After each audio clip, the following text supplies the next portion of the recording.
Hi everybody, this is Al Spath on Positive Poker Insiders. Today we got a special guest with us coming from Kentucky. We got Rich Muny here. He's Vice President of the Player Relations for the Poker Players Alliance. How are you, Rich? I'm good, Al. Thanks for having me. You get any snow down in Kentucky? We actually did yesterday overnight, and I was kind of surprised to see it because it's already warmed up and all the flowers are blooming. But it only lasted a couple of hours. We've actually been pretty good. I'm on the very northern end, right, just outside Cincinnati, so we kind of get Ohio weather as opposed to southern weather. So we're no strangers to snow, but it's been a good winter. Been a good winter, yeah. We've had two snowfalls already the last week up here in Maryland, and so Washington D.C. yesterday. My daughter lives down in Waldorf, and she took some pictures and put it up on Facebook. Everything, I mean, the cars, the grounds, everything was covered in white. It was just coming down. Pretty kind of a little late in the year, isn't it? Gone, just gone in a couple hours. So I understand that little background on yourself. I know that you were an engineer because you went to college down in I think in Boca. You went to two different colleges. You went to high school at Northeast in Fort Lauderdale, and Yeah. then I believe that you went to Xavier Yeah, Xavier's up here. for the masters. Yeah, for my engineering degree, I was down in Florida, and then um, I worked as a mechanical engineer at Pratt and Whitney, designing jet engines. And then after a few years, I had an offer to come up to GE to work on some programs up in Cincinnati. So that's how I ended up here. Xavier's up here, so my MBA studies were here. Do you still work in that field at all, or are you strictly doing everything behind the scenes on the Players Alliance? It's kind of interesting. At least it's interesting to me. I hope it's interesting to your viewers. But that's how I started off. I really enjoyed engineering. I gradually started playing poker right around the moneymaker boom, and started making more playing poker than I made engineering. And kind of a light went on. Said, why do I have to move all over the country chasing jobs around when obviously that's a disruptive thing when I could just play poker and live wherever I have an internet connection. Unfortunately, that didn't work out long term because of our nosy government who wanted to tell people what to do with their lives. And that's actually how I got involved in PPA. I was just so offended that this big government wants to tell me what to do in my own home with my own money on my own computer, that they literally thought it was their business, and I thought it was not their business. So that's when we started working people up. I did it as an unpaid volunteer until after Black Friday, just engineering and playing poker, and gradually got out of the engineering end of it. And I figured, well, why not just play poker? And then I have extra time to devote to the fight. And then after Black Friday, I didn't didn't really have that either. I just didn't feel like chasing the sites overseas and hoping to get paid back. So that's when I took my current compensated role with PPA, and now, like you said, I use my engineering background to to kind of focus our efforts, make sure it's all data driven, it's not driven by personal biases or anything like that, and make sure we're results oriented. So I use my engineering skills and knowledge, but I no longer work as an engineer. Well, going back to the moneymaker time frame, you jumped into poker. Did you jumped in online, or did you jumped in on both live and online? I jumped in both, but I always found I was better suited for limit hold'em, and it's obviously hard to grind out much money, anything much more than recreational play and some practice live. I Right. played my fair share of live in that environment, especially locally around here, and we're in the tri-state area, which is southern Indiana, Right. southern Ohio, and northern Kentucky. And at the time, land-based poker wasn't booming at all. It is now. So the most of the actual action was online, and fortunately for me, the players were so bad at the time.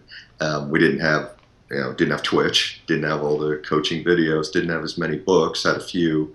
If somebody really, really, really wanted to learn, they go pick up a book. Now, a lot more people seem to think it's a prerequisite, to really learn the game. So things tightened up, and then they had so many commercials that just a little bit of knowledge used to go a long way.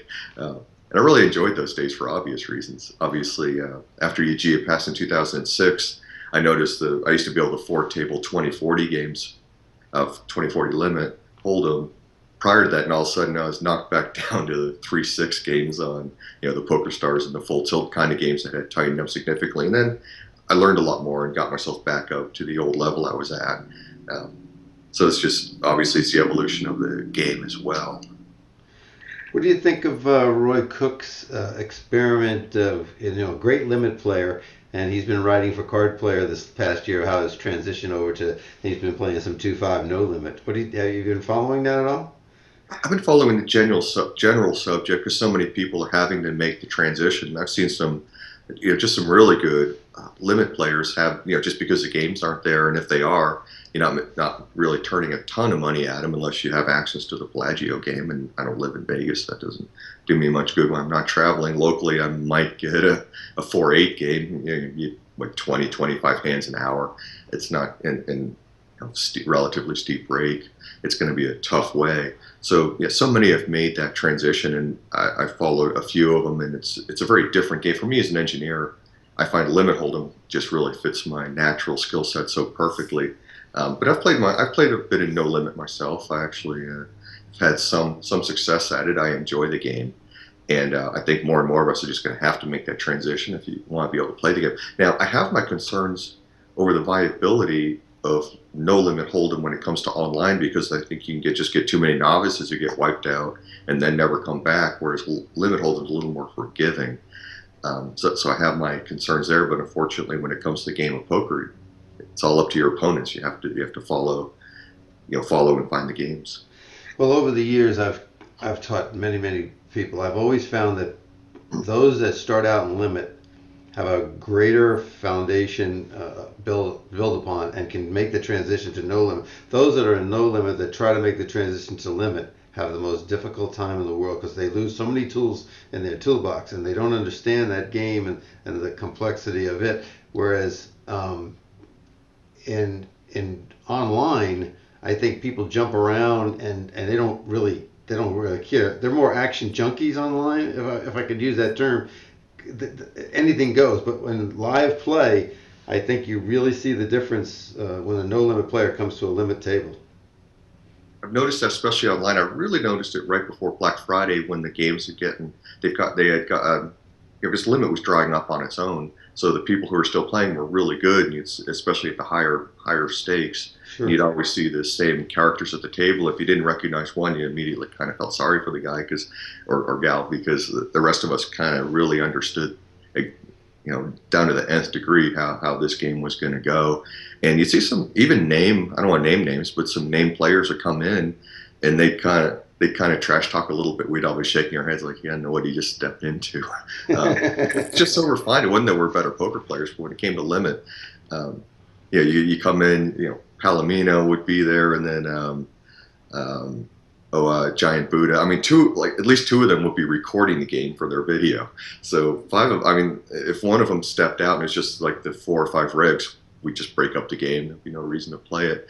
So I've definitely noticed that you got the foundational thing, and a limit can be, take it to its nth degree, can be a really tough game. And if you go in and just try to wing it, not having a really firm foundation, it can make for a long evening at the tables. You're right. We're going to get into the Poker Players Alliance, but I'm going to backdoor it a little bit, because I was over at the Borgata yesterday, or the day before yesterday, and I was sitting at a 2-5 table, and the folks were talking about PokerStars now being available in New Jersey because the rules have changed over there. And the conversation was, well, I went to a free roll the other day, and there was like 1,000 people on it, but when I go to get games, there are not enough games for me to stay out of the live casinos yet.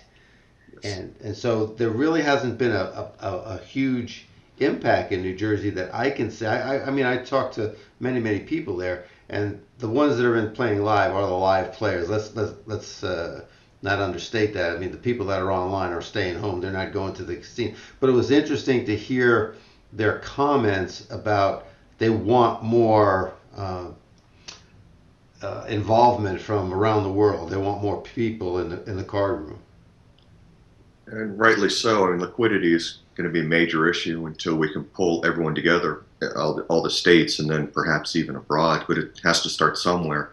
And within the constitutional system we have, we have a federal system here, and it goes, each state has their own rights. And it gets tough because, the game was right there the way we wanted it to be, at least how we thought we wanted it to be until we found out the integrity or lack thereof of some of the operators.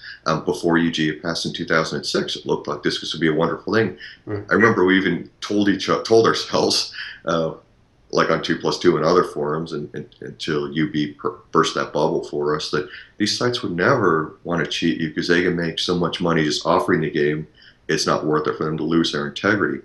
But I digress slightly, because the main point of that is we had what we thought we could have. It seems easy to get back. Why can't we have a worldwide game?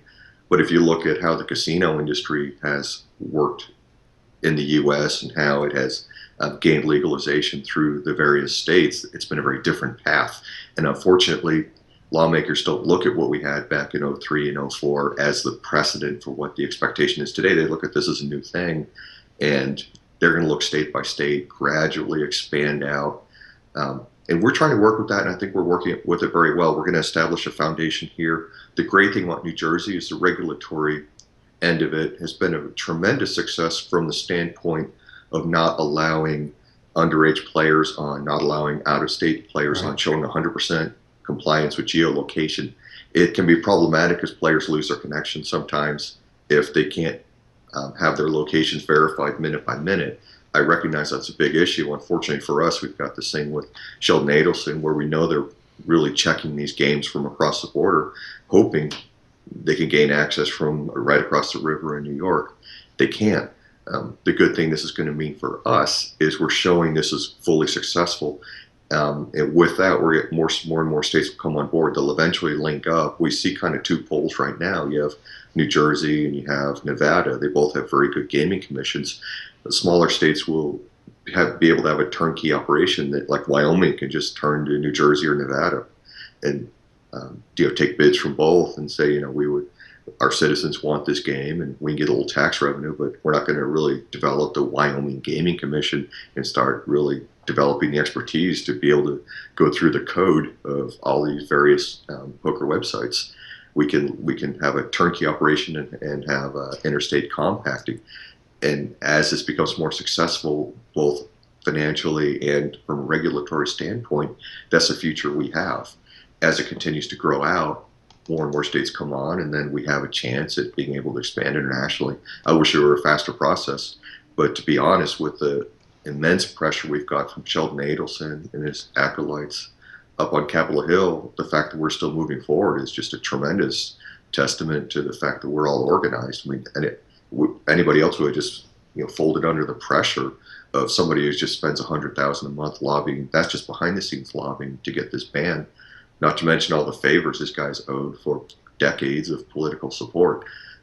This should have just steamrolled through. It's been a lot of work to keep that from happening, and a lot of it was due to our good efforts as a community. Some of it was due to Adelson still living back in the 80s and not understanding tools like Twitch, tools like Facebook, tools like Twitter, things lawmakers use every day. So we kind of had the good fortune of getting an opponent who is a true dinosaur in more ways than one, while at the same time being well organized. You have to think we're online players. Of course, we're going to be good at the electronic tools. We're going to be really good at Facebook, Twitter. We're going to be terrific at social media. And as lawmakers adapt to new social media, we will be right there behind them. I don't have a reason to follow them into new tools that they're not using. But in a couple of years, when they are, we're going to just expand right there with them, and our opponents won't. We're going to have an empty battlefield just like we have. Two questions for you on Adelson. You think he's well organized or just well financed? And the second thing is, what about the taxes for the people in New Jersey that are playing on PokerStars now? Was there an agreement or anything set with the state on what they'd have to pay or how taxes are going to be collected? Well, the state has its laws already from when poker went through in the first place, and all internet and other internet gaming too, as to how it's taxed. There's no difference from PokerStars. The only thing that happened with PokerStars is they finally gained regulatory approval. I guess it's a series of temporary approvals, and they've got those and they're up and running. So there was no new law passed to bring in PokerStars. It's just the same law, and they're under that same umbrella now. So there's no new taxation system there. My hope with PokerStars is they've really shown in the past such a good history of being able to work with the poker community and develop them and reach out to them in a marketing standpoint and to lobby others, that they might be a little more aggressive than some of the people who are out there. And if they're not, at least they'll raise the bar for everyone else. Of course, some of their recent rate hikes and some different issues we've seen with them on their main platform overseas, of course, are going to raise cause for concern. But I don't think right now there's any reason for them to do anything that would make them lose even one player in New Jersey. They're going to be working to develop a player base for the foreseeable future. Sure. And about Adelson? And Adelson, yeah, I was getting ready to follow up with him because he's just on cutting edge. I mean, he uses what worked for him in the 80s: backroom deals, donations, sending lobbyists up there, a public relations team. You know, he's got a Facebook page. It's like a static web page. They don't interact with anybody. You want people who comment, they're pro poker people who mock them, and they don't delete the posts, and they don't reply to them either. Mm-hmm. I mean, I don't like deleting posts. I don't do it myself. But if I'm running a site, I'm trying to have it, specifically as like a propaganda piece. You have to do one or the other. You can't just leave the negative comments standing unchallenged, and there's never a positive comment there. So the way I see it, I don't think they understand the fight they're in. I think they thought it would be easy. They put Sheldon Adelson in front of it right away because they thought, in my opinion, they thought that would insulate him. They thought, well, now they won't be able to say, oh, this is about Sheldon Adelson because that's old news. Well, we make it new news every day, and it's never gotten old. We can pound that angle for all it's worth. So that didn't really work out for them. The whole social media thing has been a bust for them. They're probably paying more for their social media than we do, and they got zero out of it. And we prosper on it every single day, and then some. It's social media. It's really the activism. If you send a lobbyist to Capitol Hill and they haven't heard from a single online poker player, they're going to kind of roll their eyes, maybe listen a little bit. But if they're hearing from their constituents and others, yeah, that gives them the ammo they need.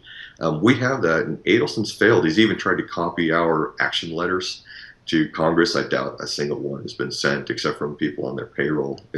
That looks dead in the water too when you finally figure out where it is on their terrible websites. Well, the mission statement of the PPA, if it gets into it, you're looking for a secure, safe, and regulated place to play for everybody. Is that correct? Is that the goal? That is correct. We could expand on it. It doesn't have to be government regulation. It could be, I'm more libertarian minded. It could be, but our mission statement kind of concedes the realities of today's government and the structures you could expect to get at the states. If we're able to have private regulators and the government would buy into it, it's something truly independent, not like unfortunately what we've seen with some of the offshore sites. We could do that. We'd be fully on board with that as well. It's not that we're wedded to the concept of every state has to have a tightly regulated game, but at the same time, the consumer protection angle is very important. We've seen really significant issues with it over the years, and like I said, I had around 5 figures locked up on full tilt, and it took me a few years to get it back. And the same story is true for many of our members. Yeah, you joined the board back in 2007, and I'd just like to go over a few of these board members that are on there, and tell me if they're still active and what they bring to the table. If you can just, I know you're limited on time till to about 12:30 today, but the director, the senator from New York, former senator of mine, Alphonse D'Amato, is he still at the top of the tier of the board? He is. He's obviously. He's been at this business for maybe half a century. Just a really long time. He really hit it out of the park for us a couple of years ago when he testified before the Senate Indian Affairs Committee. Mm-hmm. The terrific thing there was we were kind of a tertiary issue there. It was really about how the tribes were going to be doing this, and he really stole the show. I was actually impressed, and I knew what to expect from him. I had worked on what was going to happen at that hearing, and I think we're all surprised just how well he performed for the community. He really cares about the issue. And he's definitely been an asset over the years, especially when we first started to kind of give credence to what we're doing. Is he a player? Is he a player, though? Is he a player? He used to organize the Capitol Hill game.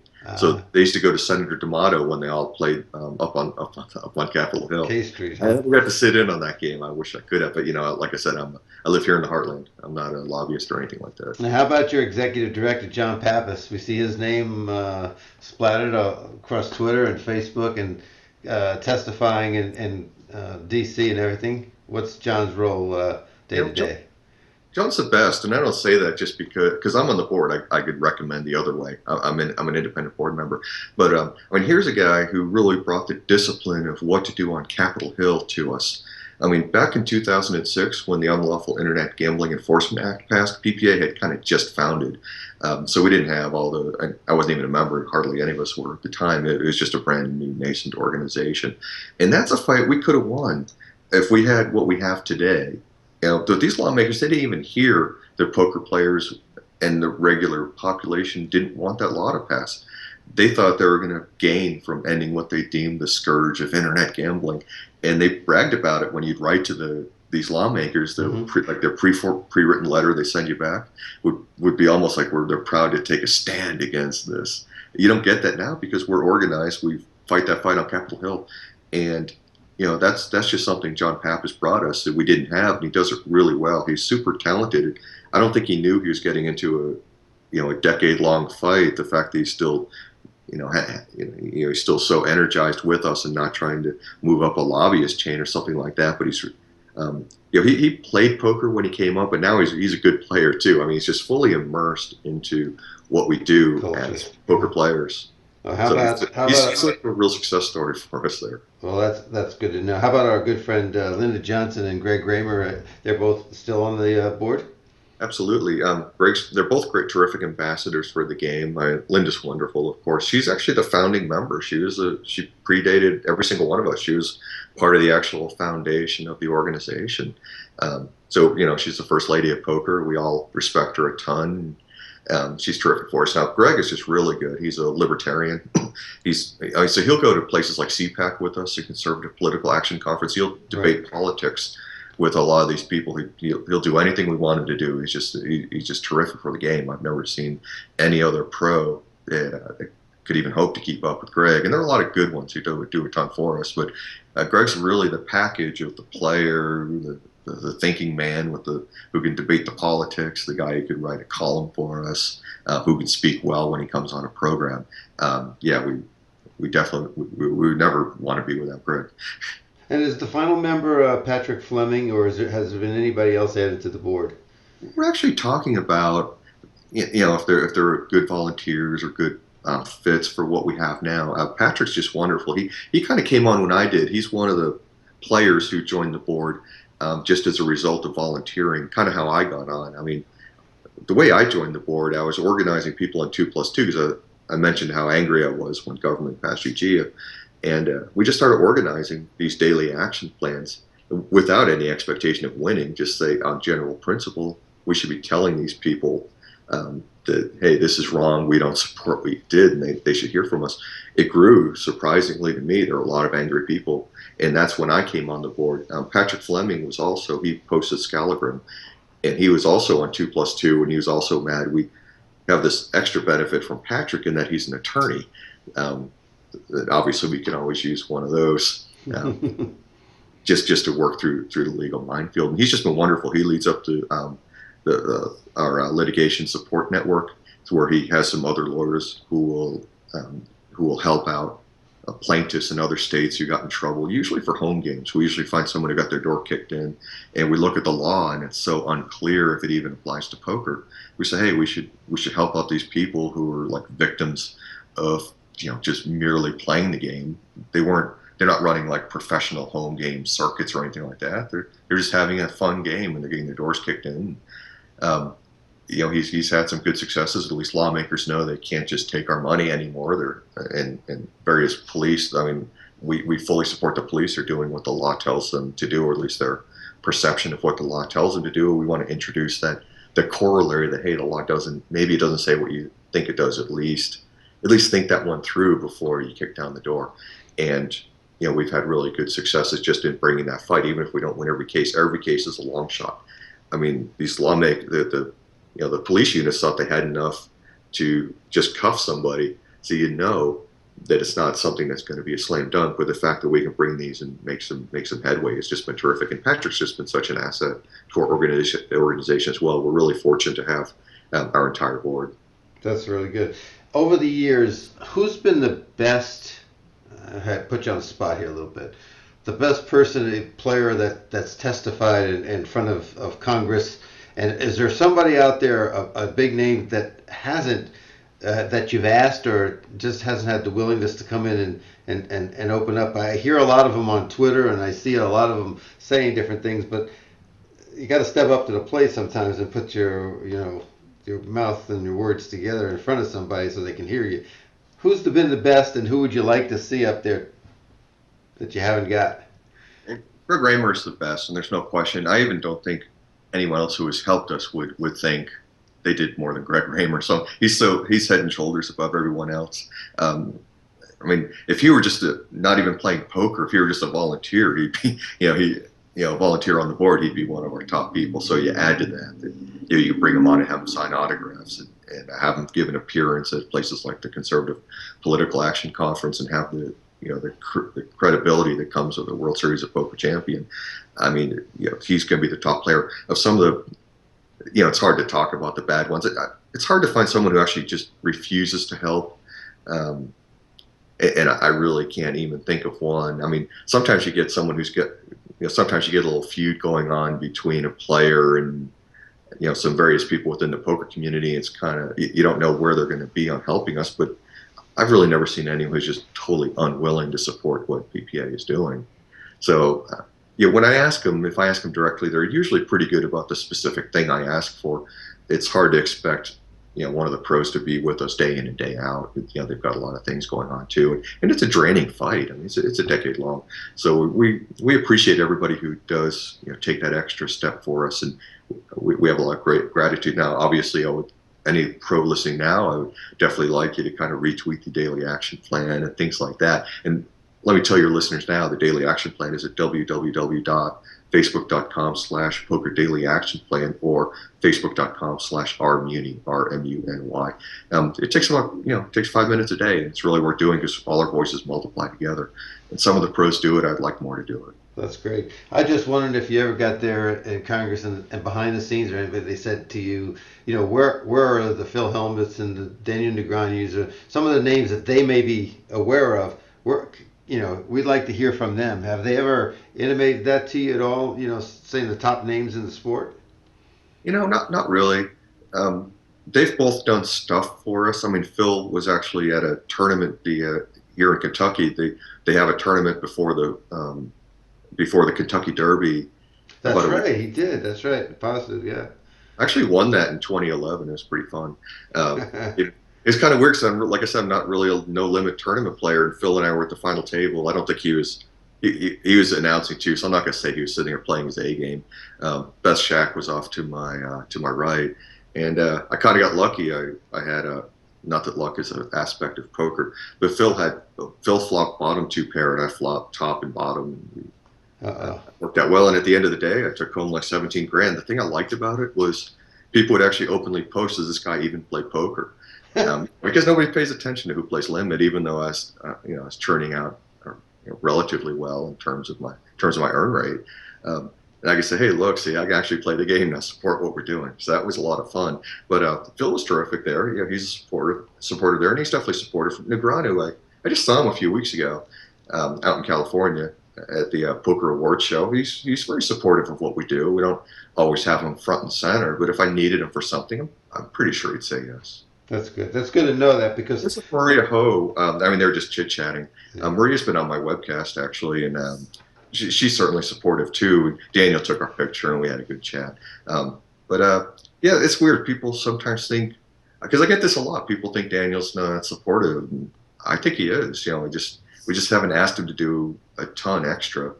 But I think if I reach out, like I said, I think I'm going to do specific things. If it came to Congress, I'm pretty sure he'd show up and shake some hands and take pictures with him holding up his bracelets like this or whatever. Of course, Helmuth is more likely to do that.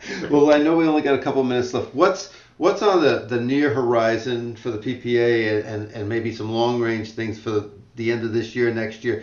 kind of wrap things up for everybody in a little bow here and tell us where we're at.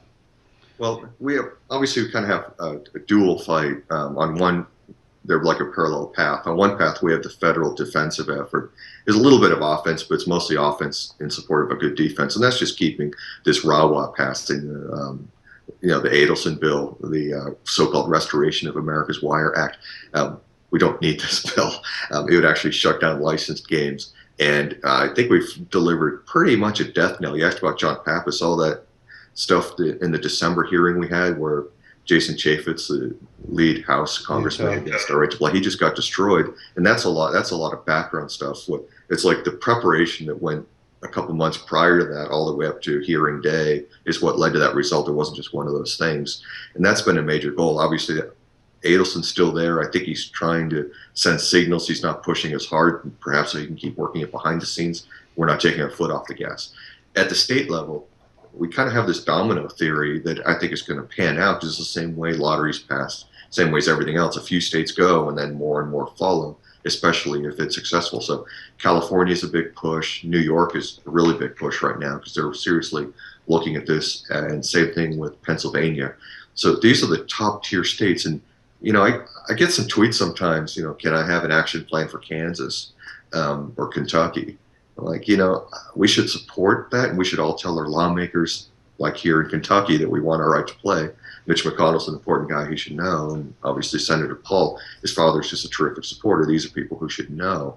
But at the same time, what's really important is to get those states going forward, and the more you have, the more likely it is that Washington State goes, Oregon goes, and then they follow down the chain, and then the rest of us could help when those states have their turn. And that's what I say as a Kentuckian is don't waste day after day after day tweeting to Senator McConnell instead of tweeting to Governor Brown in California.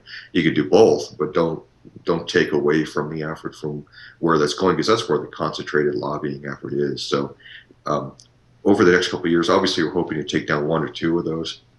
It would be really nice. If Adelson would really change his mind, I think we would have had a couple of them by now. These people sometimes underestimate, believe it or not, the power money has. But money is just as big as people would think it is. When it comes to politics, it's even bigger than many. So many people don't want to believe it, but it's really there. And that's why it's so important for us to be fighting back there. Be sure to keep an eye on theppa.org for all the latest. If you want to donate to the fight, that's the location to go to as well. It's really important that we all chip in for our success. And I'm proud of what we've all been able to do as an organized community, because it would have been bad if we didn't organize. I don't know where we'd be without you guys.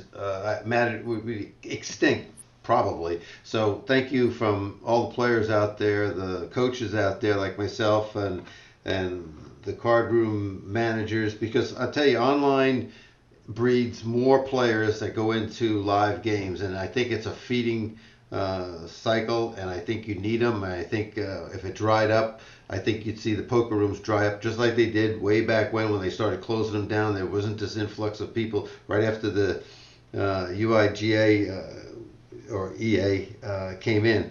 I would like to say that you have been and very enlightening about the overall process of going to Congress and lobbying and trying to get. I know that I watch your tweets, I watch the announcements that put out, I think by John as well, and you keep everybody in the loop. And if somebody out there wants to get involved to help you guys, that's out there that wanted to volunteer just like you did when you get started, who should they contact and where should they contact them? There are several points of contact. We have an email form on the PPA website. Just if you go to theppa.org and you'll see a contact link, you can also just go /contact and reach out to me directly. I'm always on Twitter at Rich Muny, and Facebook, again, at facebook.com/rmuny. Just send me a message there, or friend me at first so it goes in the right inbox, because sometimes I get messages in that other box that, with all the spammers, and I feel bad when sometimes there's someone trying to reach out. So yeah, hit that friend button first, or direct message me on Twitter. A lot of times that's the easier way. or send me send me a tweet. And we'd love to have everyone aboard who wants to join in. We got tons to do. An easy way to do it is just hop into the action plan and just get started. You don't even have to ask anyone. Go to facebook.com/rmuny, start chipping in, talk, action wise. You start to get to know the other players while you're there and the other activists. And then it just goes from there, basically. I think that's a great way to get started. Well, that's great. And Positive Poker Insiders, myself, I'll get this out into many different forums and pages on Facebook today and on Twitter and in some different chat rooms. And we got Ghost of M who just put a thing. Thanks for all your advocacy, Rich Muny, with a big heart on it. And just wanted to shout out to you there. Next week, I'll have Ralph Schlottboom on, followed by Jim McManus. Steve Daneman will be coming on in May, as well as Mike Sexton with his new book. So look forward to that. But today we want to thank Rich to take time. I know you have a busy schedule. Taking time out for us today to answer some questions and bring us up to speed. So thank you, Rich, and the best of luck to the PPA moving forward. Thank you, Alan. Thanks for having me. It was terrific being on your program. I hope you'll be able to come back again soon. All right, Rich. Take care. Thank you, everybody. Thanks for listening to the Positive Poker Insiders. Tell your friends all about it, the Sunday conversation, and during the week we have streaming from instructors and coaches. So thank you all. Have a great, great Sunday, and enjoy the Masters. It's on at 2 o'clock. Take care. Bye, Rich.